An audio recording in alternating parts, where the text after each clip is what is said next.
Speak to Jelana Stevic. You've lived there for quite a long time, Jelana, haven't you?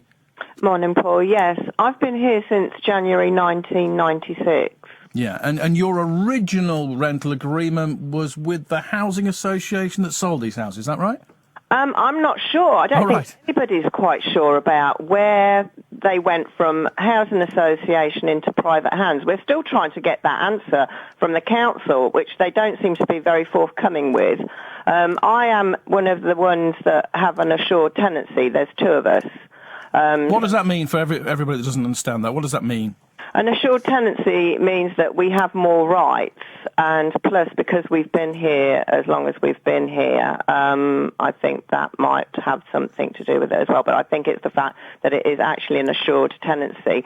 The contracts for tenancies for rentals changed so that the rights went more for the landlord rather than the tenant. And that's something that now needs to be readdressed because we are now in that position where, sadly, the people on this street have no protection. And it's a similar story, really, for anybody in rented accommodation, isn't it? Exactly. That's why we tried to highlight that at the beginning of our fight, Paul, to let people become aware that this is going to happen to you too, because there's nothing to stop it in place. You know, this company brought these properties they were looking at them in May. It was going through. I think they signed in June. And straight away, they sent out these Section 21 letters. Their sole intention was to buy these properties, kick out the tenants, and give the properties over to the council to make more money. You've been on network radio, you've been on network TV. We've tried our best on this show. The Peterborough Telegraph have tried, your local MP's tried. Are you disappointed that it's come to this? That the government's just gone, well, yeah, it's not very nice, but what can we do about it? The government are not going to do anything about it, are they? I mean, how disappointed are you in that approach? Well, disappointed, but angry as well, Paul, because it just feels like we've been given the runaround, and it just feels like this has just been like played out for the media to make out that they're trying to do something, when in fact they knew straight away that they weren't going to do anything. You could hear the housing minister that when I was there when he was saying this at Westminster.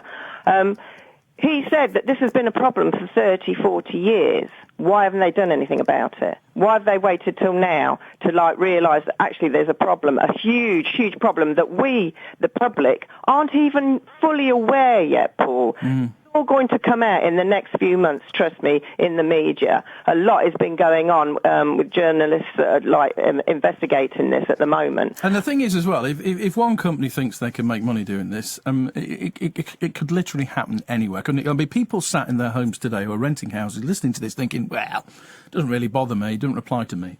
Oh, well, they should be bothered. Everybody should be bothered. This is what we wanted. We wanted people to join us and support us so that we could try and make a change in the law so that we could protect people so that this doesn't happen to anybody else. This was our intention, you know, not only just to help us, but also to help other people that are in this position, you know, that are in private rented properties. You know, this is going to, this is going to happen to them because, and I'll tell you why, because the housing minister said it himself when he said what he said in Westminster. They haven't got anywhere to put people. They need the private rented properties. They need the help of these people because they haven't got enough social housing. So this, folks, is going to happen to you. Is the fight over for you now? What can you do? No, it isn't. And let me just say now on radio, Stephen Phillips and Peterborough City Council, you ain't seen nothing yet because there's a lot of people that aren't going to be leaving. So let's see what happens next, shall we? You're just going to stay there? I mean, is this sort of public disobedience? Is that your only recourse now, is it? Well, we've got to put up a fight. We've got to show them that this isn't acceptable. You know, we need to be protected. We can't have people moving into properties, Paul, spending all that money, because it takes a lot of money to move. You know it does. Yeah. And like, to be in there with the risk. We had that happen to one of the ladies. She moved in a matter of weeks, she got the Section 21 letter. Now, where is the right? Where is that right? Where is that right? You know, that somebody can move into a property and have that kind of thing come on your doorstep after you've all settled, you've paid all the moving fees, you've paid the fees for the agents and that. You can't have that happen to these people. We can't afford it. We can't afford to do that. We can't afford to move at a drop of a hat. No, who can? I mean, that is the. I mean, you had the chief executive of Peterborough City Council at a meeting. Was it last night or the night before? Gillian Beasley. Yeah, Tuesday night. Was there any help forthcoming there? Well, she seemed to be more interested in the fact when I said that there's a lot of rubbish being accumulated now because people don't care. We used to take out each other's bins before and, like, you know, it was a community. Now we're like, you know what, it's not our problem, not our responsibility. Stephen Phillips, council, you sort it out. And obviously with people moving out, they've taken their pet cats, haven't they? So we're going to have a vermin issue next. Yeah. Seem to be more interested in that.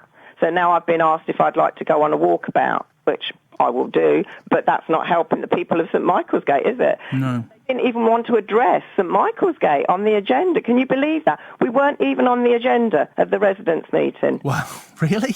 Yeah, seriously. We had to wait till the end of the meeting to actually discuss our issue.